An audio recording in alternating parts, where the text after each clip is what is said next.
Imagine you're on a company's leadership team and you have to make a big decision. You have two similar products to choose from, but you can only launch one. Your marketing team has done the research. They estimate that product A has a 70% chance of yielding a $1 million profit, while product B has an 80% chance of yielding a $1 million profit. On paper, product B looks like the safer bet. Which one would you choose? The leadership team decides to launch product B, but things don't go as expected. Product B doesn't make a profit. In fact, it results in a slight loss.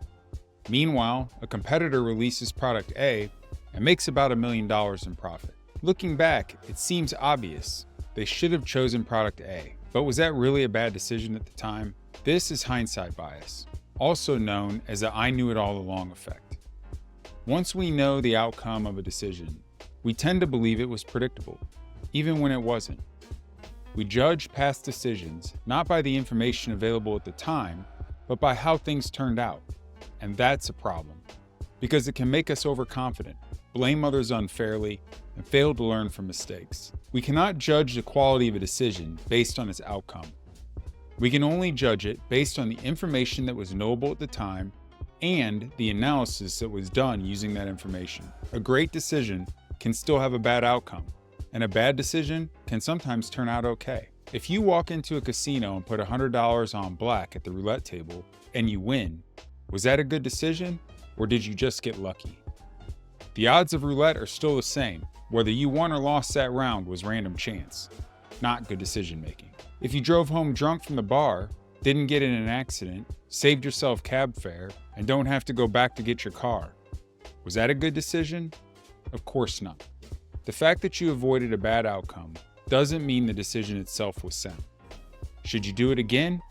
Absolutely not. Step 7 of Enabling Empowerment's decision-making framework is show your work, and it is critical to avoiding hindsight bias. By documenting your decision-making process, including the data, reasoning, and risks you considered, you create an objective record of what was known at the time. This helps you prevent revisionist thinking and allows you to fairly assess past decisions based on their quality, not just their outcomes. Without this step, we risk learning the wrong lessons, reinforcing bad habits, and unfairly blaming ourselves or others for results that were never fully in our control. Here's why this is so important. First, it allows you to learn and improve objectively. Documenting your decision-making process allows you to review what you knew at the time, helping you refine your approach and get better at making future decisions. Second, and let's just be honest about this, it helps you to protect yourself professionally. When a decision doesn't work out as expected, having a clear record of your reasoning can prevent unfair blame.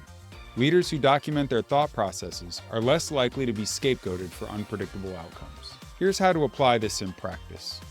1. Use the decision-making summary template, available at www.enablingempowerment.com. This template helps document key aspects of your decision-making process. It captures how you frame the problem, the assumptions you made for key drivers, and what you consider to be the best and worst cases at the time of the decision. By having a clear record, you can evaluate past decisions based on the information available then, rather than being influenced by hindsight bias. 2. Distinguish between decision and outcome. A good decision can lead to a bad result, and a bad decision can sometimes still work out. Judge the process, not just the outcome. 3. Seek multiple perspectives.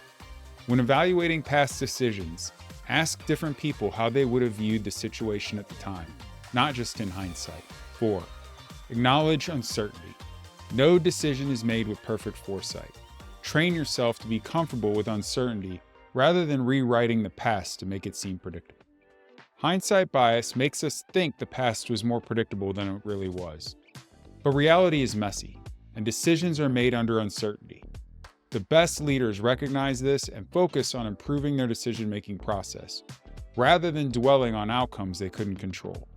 So next time you catch yourself saying, "I knew that would happen," stop and ask yourself, did I really? Or is hindsight just fooling me?